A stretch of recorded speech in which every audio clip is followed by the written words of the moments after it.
Okay, we're good. We have 5 people here. Oh, actually 4 people. So, what we are going to do is, I have a lot of questions that I want to ask them. So this way we keep it organized. But probably we'll have some time at the end. I'll try to squeeze out maybe 15 minutes for questions from all of you. So keep it in mind what you want to ask, and then maybe at the end, I'll open up the floor. If you don't remember what you want to ask, type it in the chat so that you remember. Okay, so let's get started. First of all, I want to give a chance to Mattia, Jannis, and Christine to introduce themselves. So because maybe some of you don't know them, and maybe each of you can spend like 30, 40 seconds to talk about what you're building right now. How long have you been on Twitter? How long have you been building in public? Just some basic information, but we'll dig deeper into a lot of things later on. Maybe we can do Christine and then Jannis and then Mattia. Okay, well, hi everyone. My name's Christine. I am a strength coach turned copywriter. I'm known on Twitter for my wacky personality, and currently I'm building a freelance email copywriting deliverability service. And I've been consistently on Twitter since last October and have been building in public since June.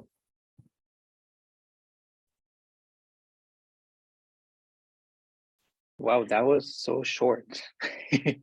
Hi everyone, I'm Jannis, and yeah, I'm on Twitter since March this year when I realized that I wanted to build a second income stream next to my full-time job. And yeah, in April I met Kevon and then took part in the Building Public Mastery cohort 4. And yeah, I've built a few different things in the past. Right now, I'm building my card template store, so to say. So I'm selling card templates for everybody who wants to have a card website that actually looks great and works. And yeah, I'm super excited to be here. And so, okay, yeah. I'm Mattia.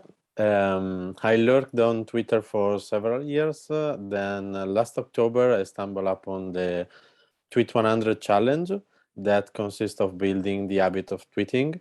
So I started, and I also met Christine there. Hello. And I took this year to learn. And meanwhile, I built 2 products, and now I'm working on my newsletter, The Maker Journey. At the moment, I have plans to create more products during the next few months. So feel free to connect on Twitter.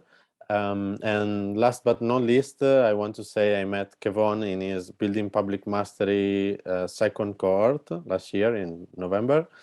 And I think has been the true change of my whole journey, because I learned how to show up on Twitter the right way, because that was my idea to come on Twitter and build an audience, as Jannis said, to create a second income stream. And yeah, now I'm here.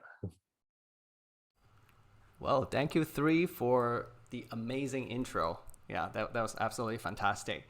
So I want to kind of bring everyone on this journey to learn about building public. So we'll start from the early days, and then, getting feedback, building the product, and then collecting momentum, and then finally launching. You have all done that. So I want to just start from the beginning.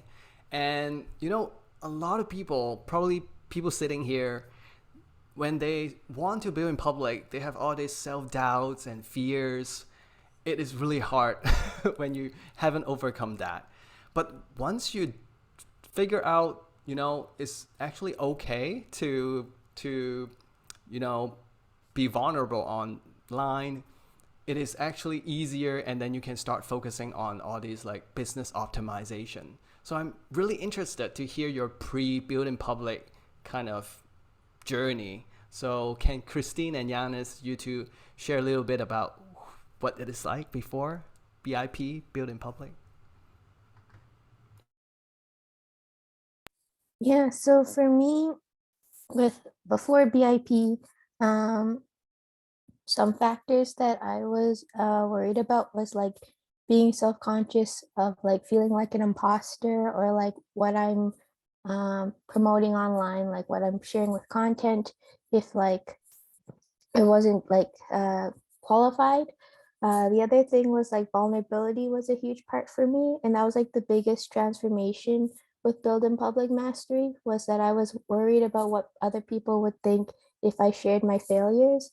But then with Build in Public Mastery, I shared two like vulnerable story threads. So like one about how like I kept failing English and now I'm a copywriter, and also my failed canceling my product launch. And those are like two of the most I couldn't sleep the night before in terms of like sharing that story. But I knew that with Build in Public, we learned that being able to share vulnerable stories like that can help people that are two steps behind us go through the journey and realizing that they're not alone.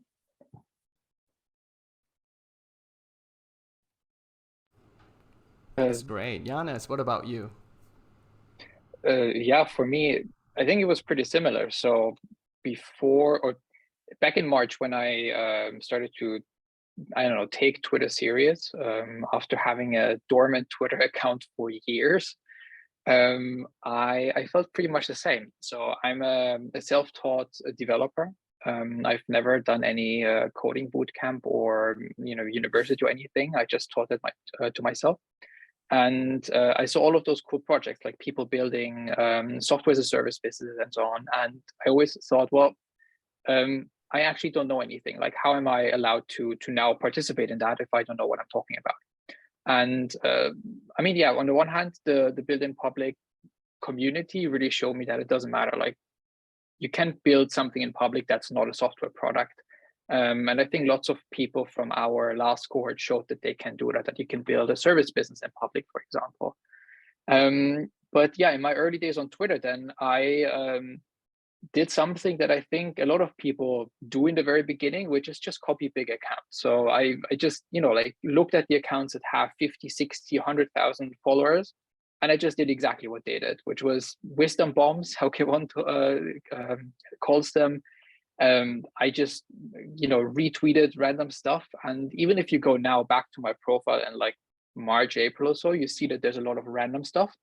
Yeah, so the challenge for me was really to kind of find my way through the imposter syndrome, but also to find my own voice, so to say, on Twitter, and to figure out what's what is Jannis on Twitter and not what is somebody else that I'm imposting, so to say.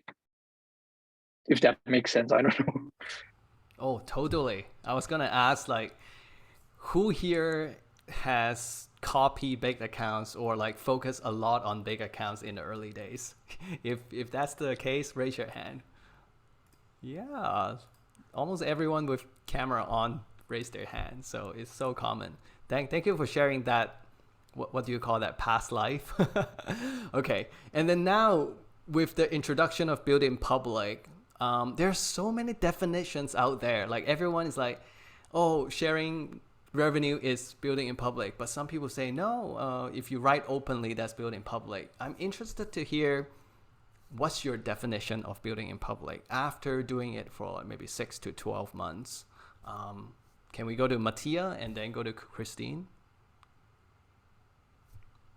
Oh, Mattia, I muted you, so you have to unmute yourself. Yeah, so sorry.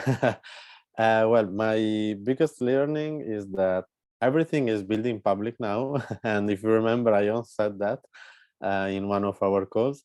To me, building in public means being open, vulnerable, sharing what's happening, and also my struggle. So not only sharing profits and progress and so on.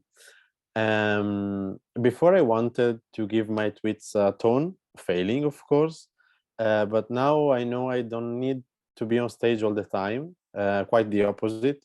Like with my friends, I'm not on stage with them, and so I'm not on stage here. Love it.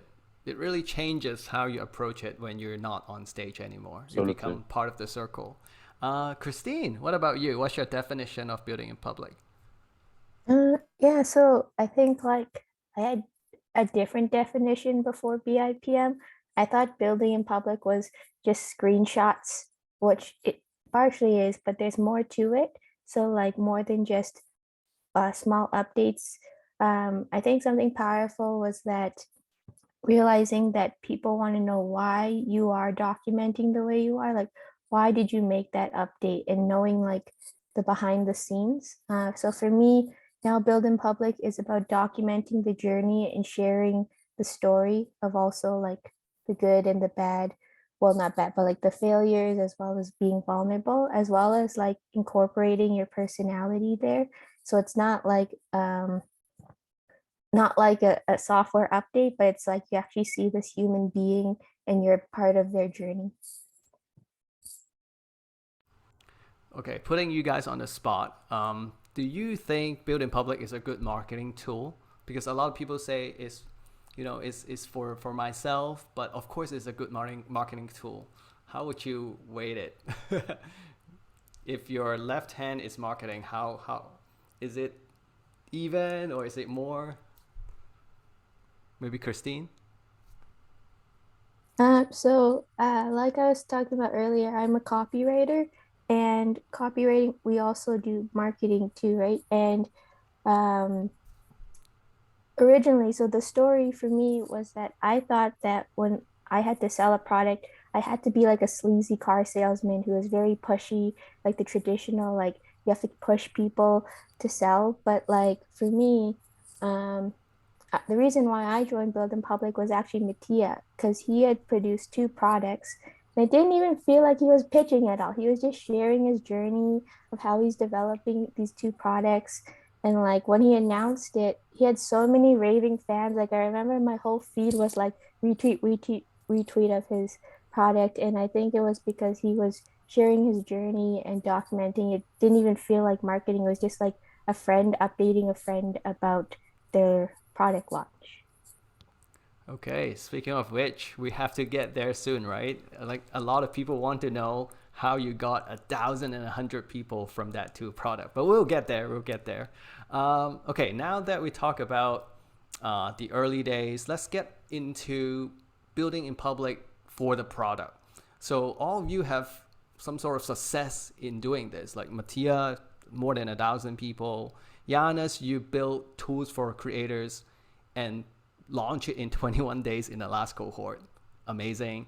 Christine, you have this editing checklist for copywriters or writers, and you decided to cancel it later on, I think. But that's a good decision. It's very mindful. But my question to you is like, I think a lot of people sitting here, maybe some, they feel like, oh, I don't have a niche, or I only have 83 followers on Twitter. I don't know what to create. So how did you come up with that first product to build in public? Let's go to Jannis and then Mattia. Yeah, that's a really good question. So for the people who followed me for a bit longer, you might remember that my first product that I wanted to build in public, so to say, wasn't even Påvirkel, like my card, like a theme store that I'm doing now. It wasn't tools for creators, but it was actually something that I called Alumni. And to be honest, that is a pretty good example of a first product that I think gets you the foot into the door. Because when I started on Twitter, I started with Arvid Kahl's Twitter course, and he had an exercise in there that is all about finding your own values and then finding an audience from that, so to say. And for me, the values were basically, equality, making sure that everybody has the same access to technology, so to say, because I'm a very technology-focused person. And my audience was creators, because from my wife, Maria, hi to the other room, she also worked with creators, and her cousin was also very big in the Ukrainian creator space, so to say, and that was a niche for me where I said, like, okay, that seems like really interesting, and I think I can bring a lot of technology to those people to help them, to help creators, like other creators, to do their work. so I just started with a random product where I thought, yeah, like I have my own assumptions, and my assumptions are always right, and that's why I'm gonna build that now. And it turned out that actually, like the idea that I had was pretty random and didn't really make much sense. I spoke a lot with Kevon about that as well, and Kevon always gave me like hints and directions, so to say. But what it did was basically get the foot into the door for me, because all of a sudden I was talking to all of those different creators. I was talking to Kevon, for example. I was talking to so many other people, and one day I was just joking with another guy on Twitter with Welly, who's running an email service, so to say, an email provider service. And I was just joking with him and like the Twitter comments, so to say. And the fact that I was able to comment with, or to interact with him, so to say, opened everything up for the product that I then built in 21 days, tools for creators. It was just a stupid comment, and I can I'll try to find a link to that and put it in the chat, so you guys can have a look how it evolved, basically. But basically, a random product idea, brute force product idea, just building something, so to say, opened the door for me to talk with people and to figure out what actually might be valuable to them. And still to this day, like tools for creators, even though I haven't done anything in September, had a consistent stream of users. People are finding tools for creators. It is literally what it does. Yeah, so that's kind of how I built a product without having an audience or anything. Well, thank you, Jannis. You have so many keywords there. I just want to highlight assumptions and random products and foot in the door.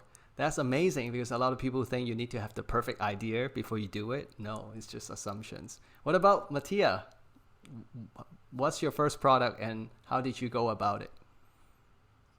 Well, this is a nice question. I thought I had to know my niche beforehand. Actually, as you can see from Jannis' experience, it doesn't matter that much in the early stages.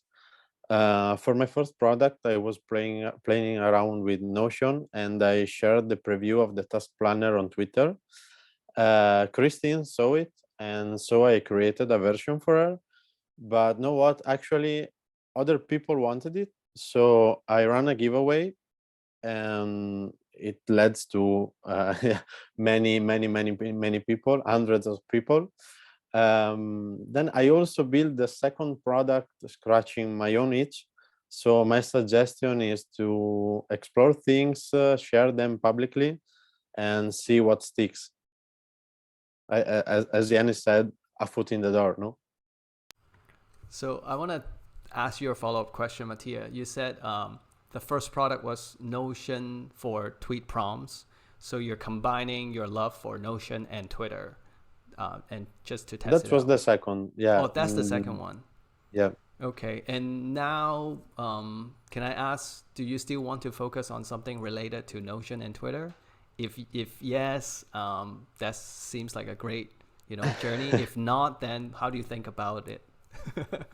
Well, I don't know. I mean, the whole journey led me to spot some pattern. So, for example, how I share things I create, how I create this momentum to build and share the products. So maybe not specifically like another template or another tweet prompts or something like that, but maybe a different product where I can share and teach what I did and what I learned on the journey. Love it. The fact that your new newsletter, The Maker Journey, is exactly related to that. So, Yep. Yeah, love it. Thank you for the honesty. I love it. Yeah, and then let's move into talking about having your own stand to build the product and listening to feedback. Once you build in public, people are gonna come in and give you all kinds of feedback. So Jannis, I want to ask you, how would you balance taking your own stance and listening to people? That's really hard. It is extremely hard, yeah, because I mean, like during the last build and public mastery cohort, I had 3 weeks to build this product, Tools for Creators. And the first week was it was slow, but then the second week it really got traction. Like like within the cohort, we everybody commented on each other's tweets, like we gave feedback to each other and so on, and that just catapulted my building in public to lots of other people. And at first I was really happy about that, but then I realized I asked one single question one day and I got like 30 or 40 comments on that, just like with people suggesting different things, how to do something about Tools for Creators.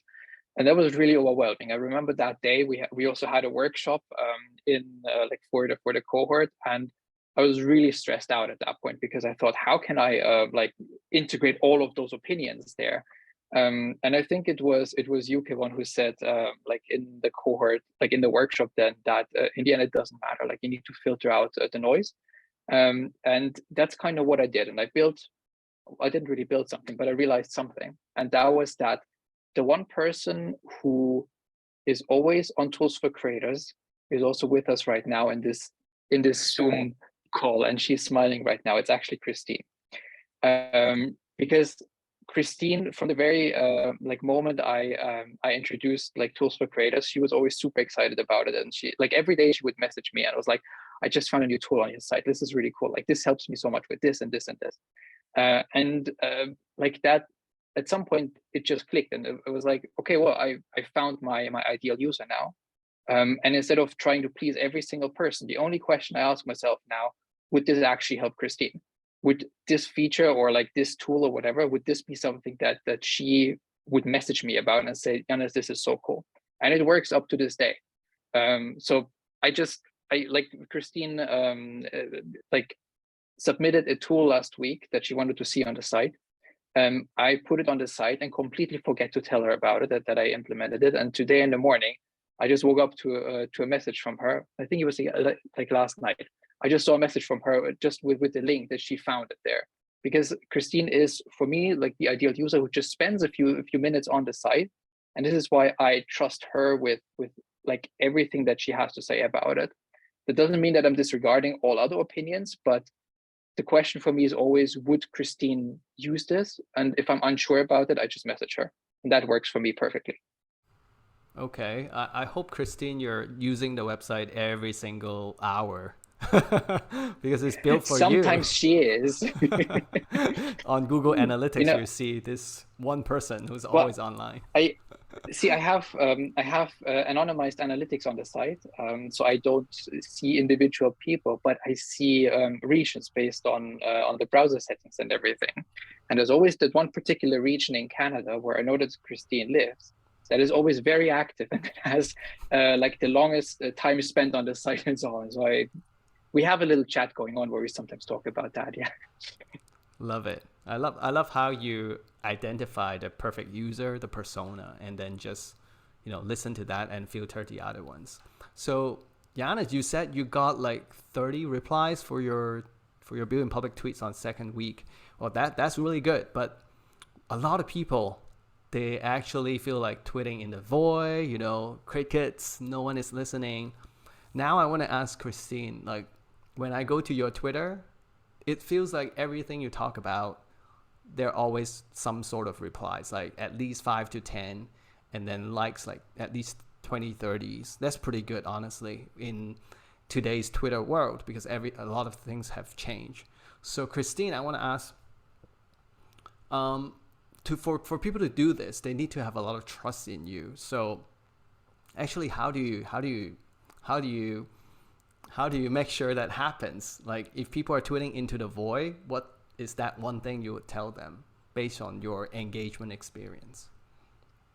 So first off, thank you so much, Kavan, for the kind words. And I also want to say thank you to many of my friends who are joining us right now. I think it's because of them, they've helped me avoid this void in Twitter.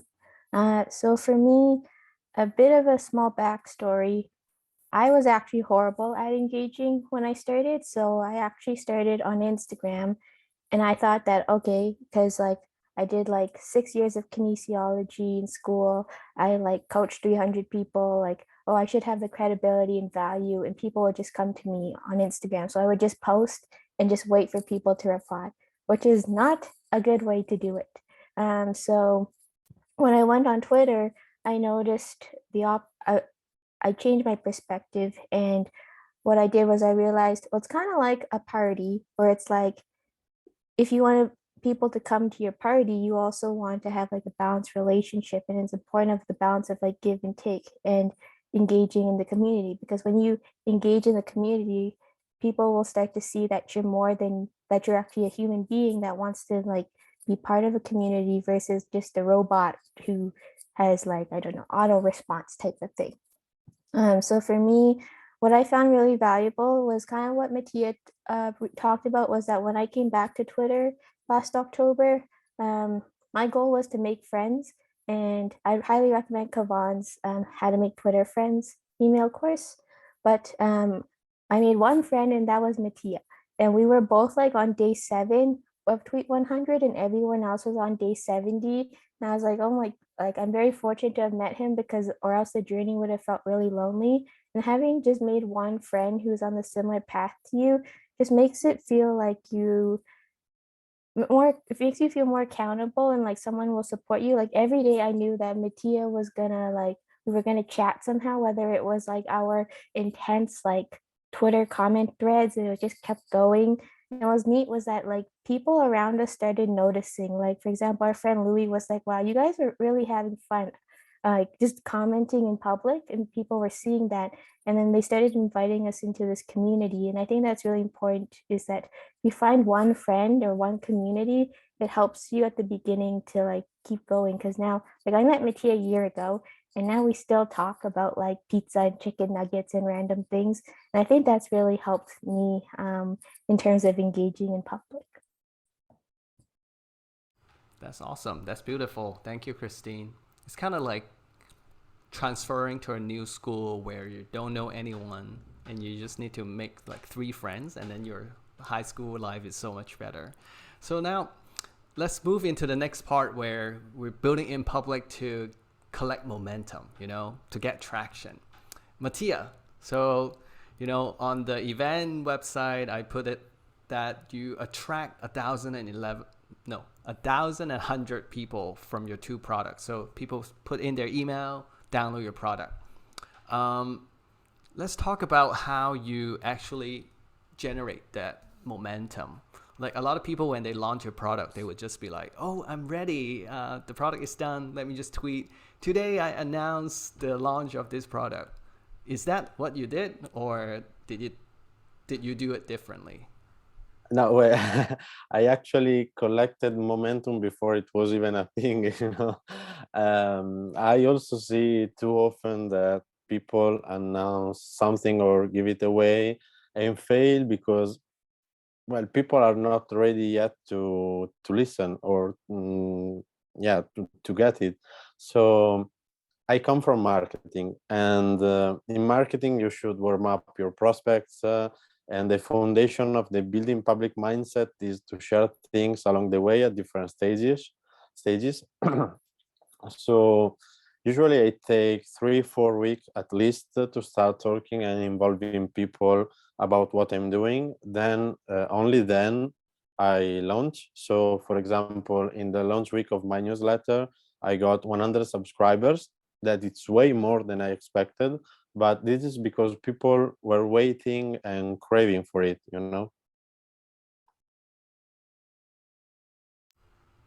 Okay, and I'm thinking, I want to dig deeper. Like, how did you, other than posting and talking about the progress and updates, is there anything else you do to prepare people for the launch? Yeah, when I say that I talk and involve people, actually is because it's not only sharing progress, of course, but taking the newsletter as the example, I started, I guess, 6 weeks earlier, just tweeting a question about newsletters, because I was starting to dig the topic, understand a couple of things, and yeah, people share they share their point of views, you know.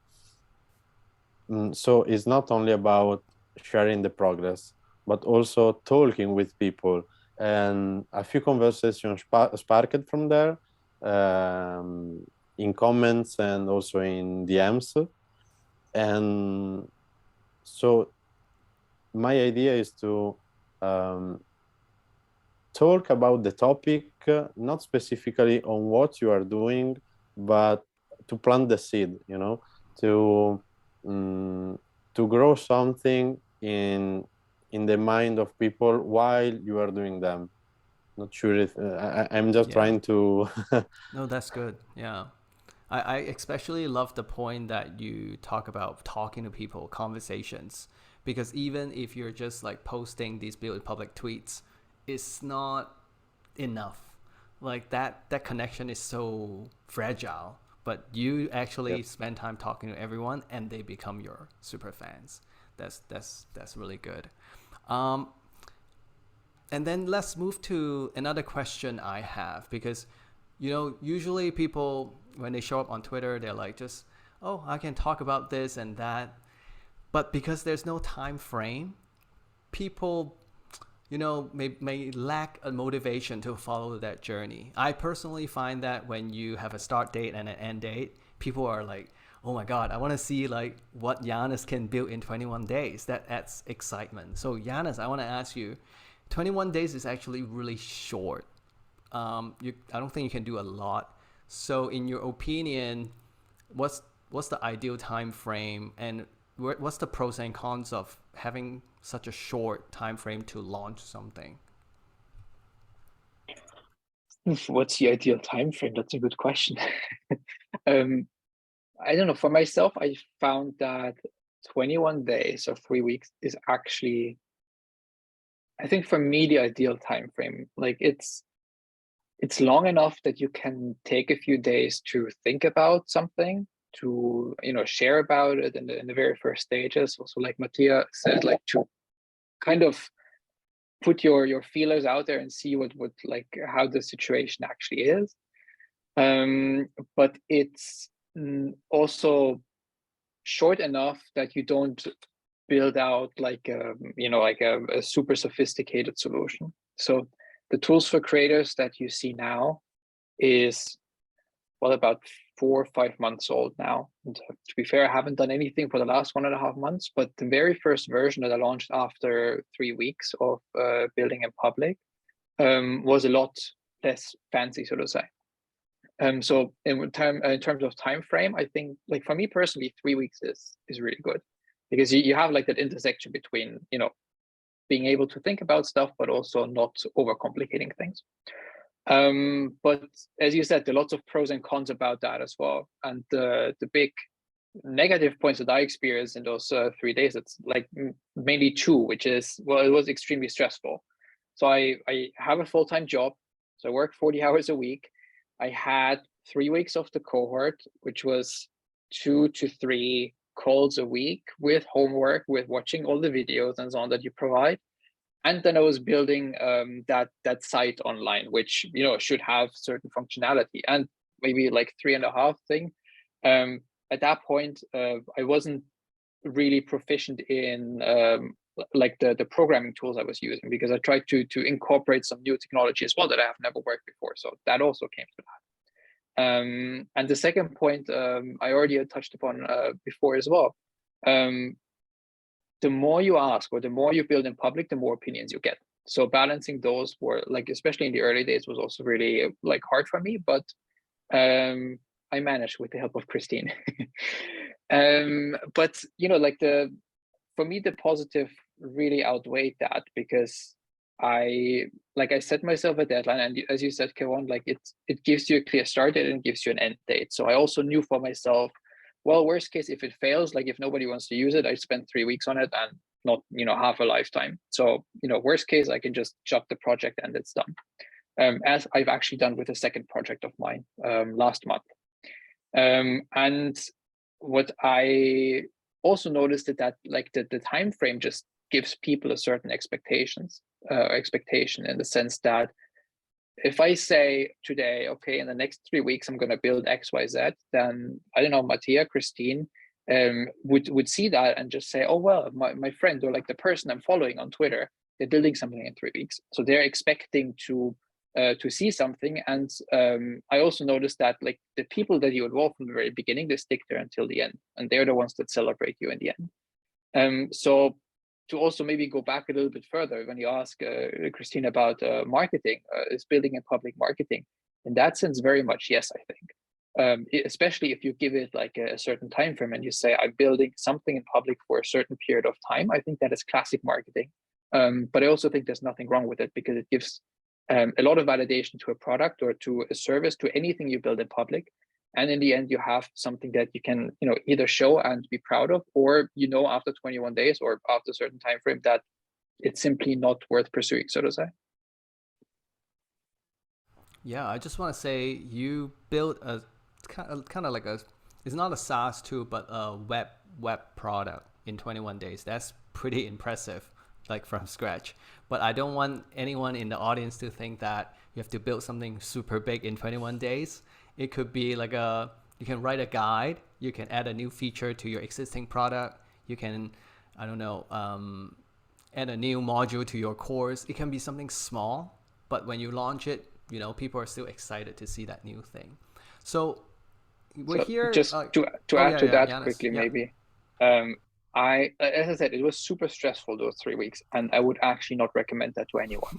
So building something completely from scratch, don't do that if you join the Building Public Mastery, especially not like a web-based product like that. That's insane. That's good. So yeah, I think Yuli, you read my mind. I was gonna ask, like, if you have questions for Mattia, Jannis, and Christine, please put it in the chat. I'll call up your name, and please put whoever you want to ask the first name at the beginning so I can know. But while you're thinking about that, let me just ask, I think one more question from my side. Let me ask Christine. So let's talk a little bit about post-launch. So you've worked so hard to, build your product in public, and then you launch it. But actually, that's not the end of the journey, right? You can still do a lot of things to resurface the product, keep talking about it for another month or so. Christine, do you have like a few tips on how people can do that? Like, one obvious choice is definitely the sales number, but there must be other ways too, right? Yeah, for sure. So I think for me, I think this is very valuable about pitching, is the importance of like providing more value than pitching, like give versus take. And so for me, like a couple ways that I think of it is like, for example, I promote my newsletter, but I promote it in a way where like I want to make sure I'm providing value first. So maybe some of you guys have seen like people like provide a very value driven thread, and then at the end, if it's relevant, they'll like include their newsletter. So I think like if you're providing a lot of value in your content and it's related, you can promote your content, your product or resource that way. Another one is like, I probably need to do this more, but like self-promotion too. I think one at a specific one that's like suitable. So for example, when I'm talking to like someone who's aspiring to be a copywriter, right now I'm almost finishing my 2 years of being a copywriter, and someone is brand new and is trying to get to where I am. So like we'll have conversations in the DMs or the comments, and if they ask me for advice, then I'll like provide them with resources. And if it's like relatable, like for example, they're like, oh, I'm not a gifted writer, and I'm not either, and maybe they're struggling with the editing process, and then I have an editing checklist, so then I can send it to them. And then the bonus one is I probably promote more about my friends than myself, and I think that's also really important too, is realizing that it's a circle in terms of like if I'm talking to someone and I know resources, like for example, I had a very military strict schedule before I met Mattia, and he like told me we're gonna fix this. And so like people are like, oh, how do you set up your schedule? And I talk about Mattia's like weekly planner, or if like I have or I use certain tools, and I'll like refer to Jannis's, and that also organically resurfaces because it's like we're helping one another and helping the individual too. Thank you for saying that. I think I hear a common theme here, which is relationship.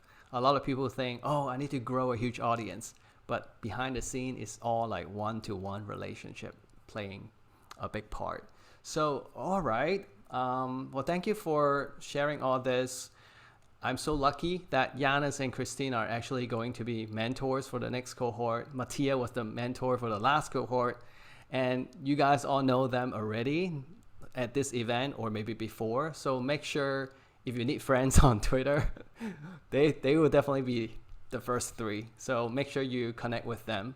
Now I would like to open up to some questions. What I would do is I would read the chat and I would just like bring you up. So Yuli, you're the first one. I'm gonna add you to our little bonfire here so you can ask yourself to Jannis. Okay. Hi, everyone. First of all, I want to thank you all for being here and giving us some time to feel comfortable and understanding how this works.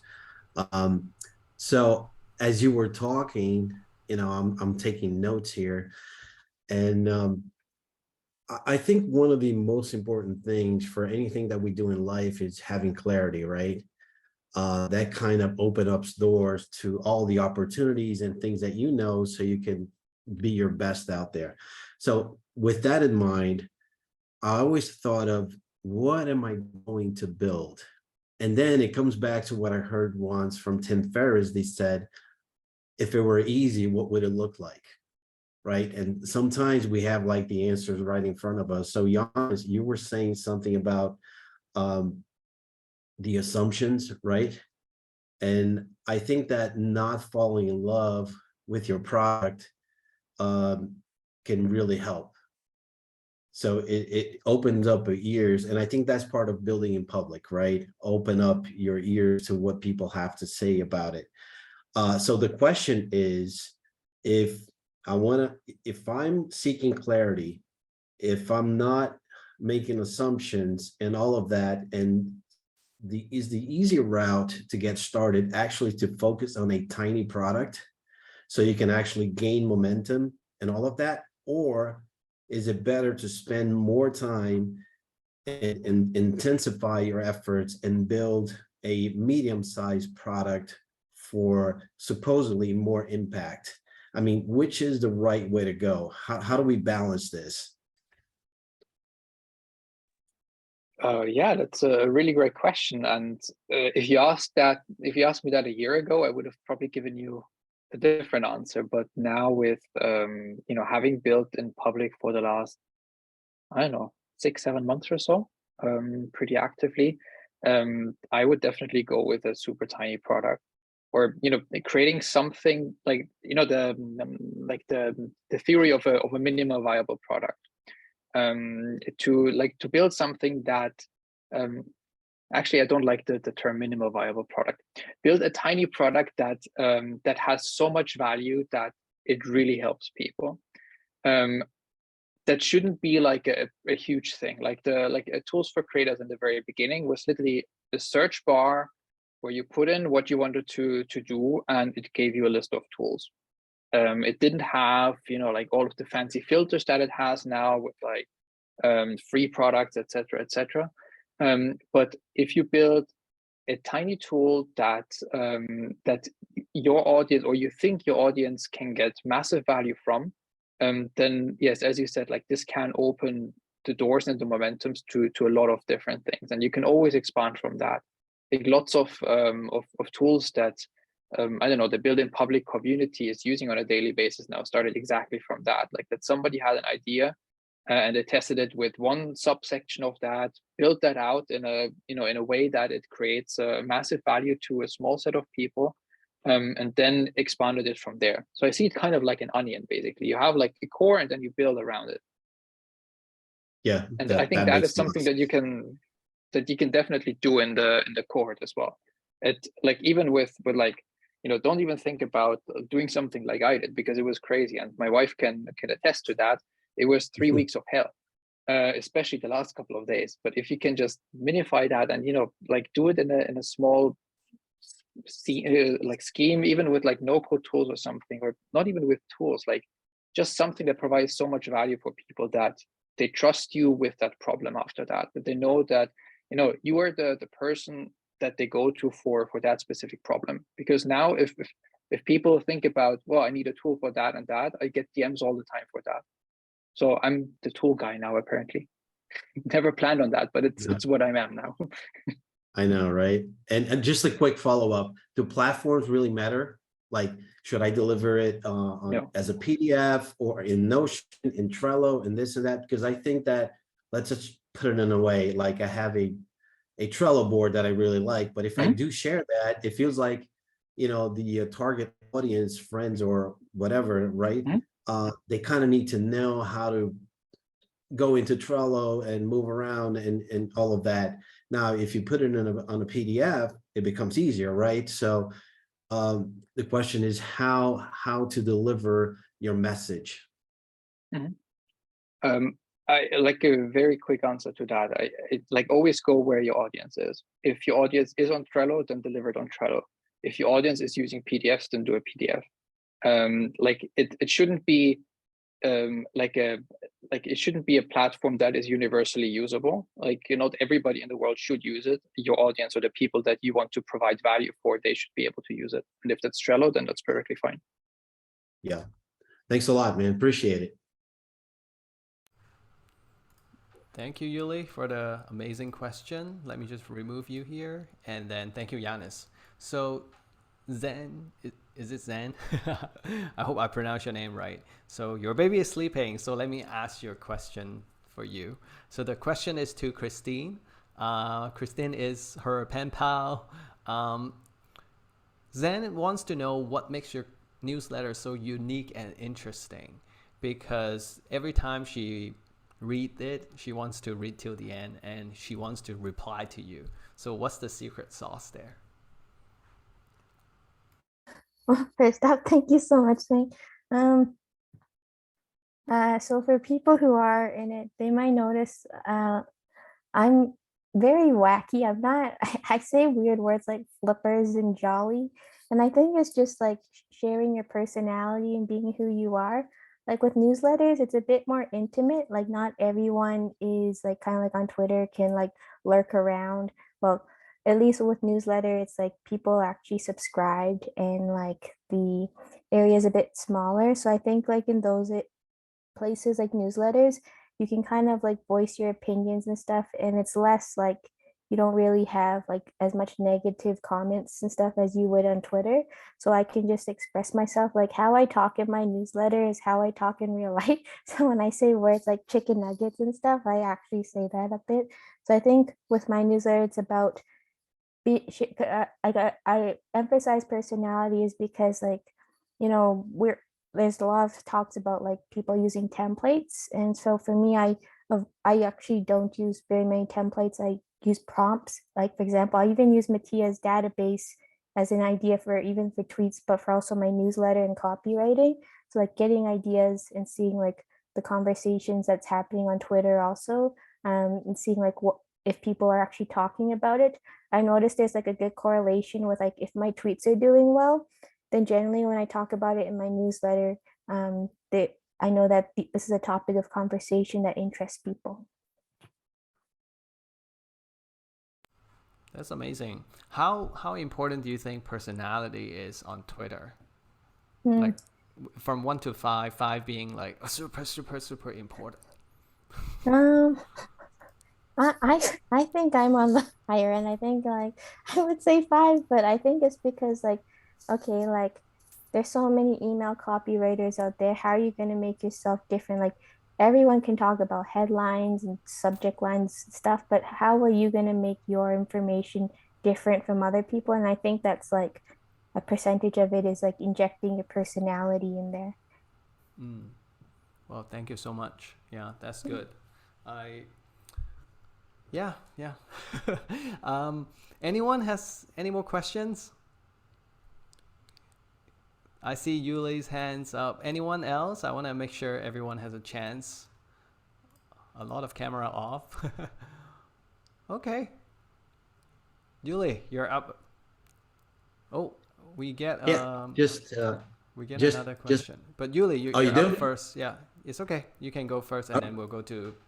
Yeah, it's a Peter. quick one. I want to make sure that everybody gets a chance. Christine, so good to see you again. She was amazing. I asked her something. Ooh, I think we lost him. Interesting. Okay, it's okay. He will come back. Peter, do you want to come up and ask yourself? Is that all right?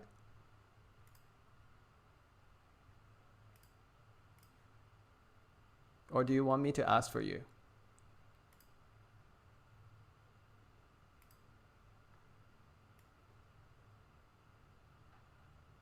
Okay, let me ask for you. So this question is for Jannis. You mentioned you were learning a new tool while building in public. Okay, I'm just finding the question.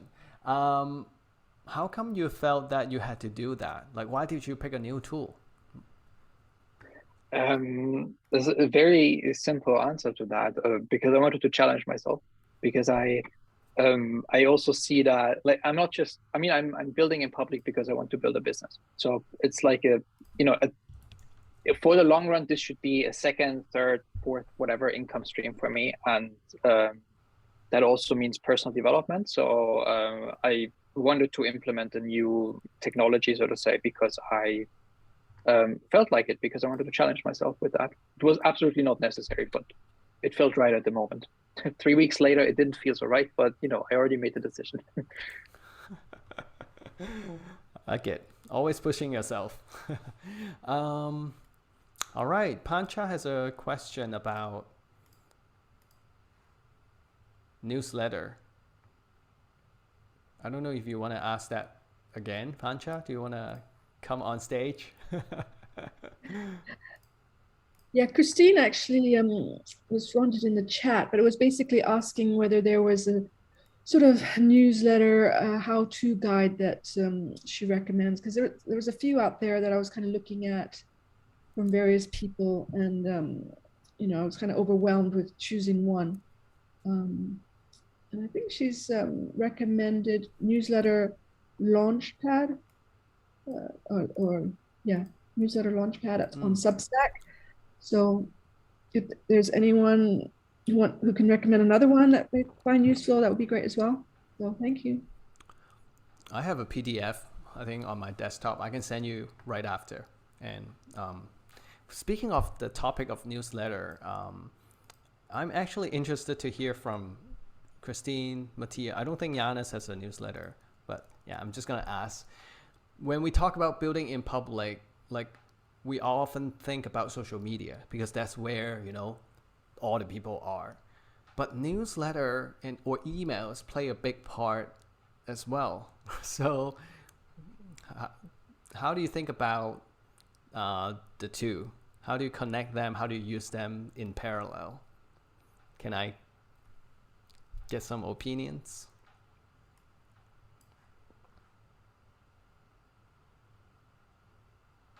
Maybe Mattia? Yeah, well, I think building public is a mindset. It's not a way to share things on social media. It is a mindset. So when I talk about my struggles, my doubts, but also my achievements, is not because of social media, but it's how I talk about myself, So that's why I think it's a mindset. There is a misconception that building public is just sharing progress or of what you are doing. But when I said earlier about everything is building public now, is because I find stories and snippets and things to share almost everywhere in my life. Of course, I don't talk about I don't know. Today I visited a library because it's not related to what I want to talk on my newsletter. Well, I worked from there also, yeah, but it's not related to my newsletter, my journey, my Twitter journey, and so on. But yeah, for example, working from that library, I needed to get focus, and so what I posted yesterday about the other day, sorry, about recreating the environment I want to be in, and listen to some music to focus on my writing and so on. This, for example, is a learning from what happens in my life, so I can share that because it's related to what I talk about. So yeah, that's why I think this is more a mindset than a thing, than a strategy. Thank you. I think that's a beautiful way to wrap this up. Building in public is a mindset. So remember that. And well, now I just want to say a big thank you to Christine, Jannis, and Mattia. You guys are awesome. Lots to share. Round of applause. Yeah. And thank you so much for your precious time. And everyone, thank you so much for joining us. I hope you get a ton of value, take a lot of notes, and take action. Take action right away.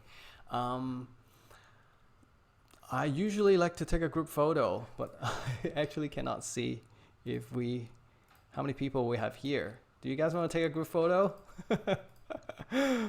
Why not? But let me know if you don't want to be on it right away. DM me so that I can just remove you. That'll be all right. But if you're here, turn on your camera. We're going to say hi. Wow, I see a couple new friends. Sam, Jacob, Greg, Peter. Yay. Okay, I'm going to count 3, 2, 1. Feel free to put up your hand, put up your feet, whatever you feel is comfortable. All right, 3, 2, 1. Okay. And yeah, last thing, there's a Google Doc where you can put your Twitter profile so that everyone else can find you. Let me just put it on the chat. Thank you so much for your time. Feel free to go. And I'll stay here because then the link wouldn't disappear. So you can click on it and then we can share profiles. Thank you so much. Have a nice day. And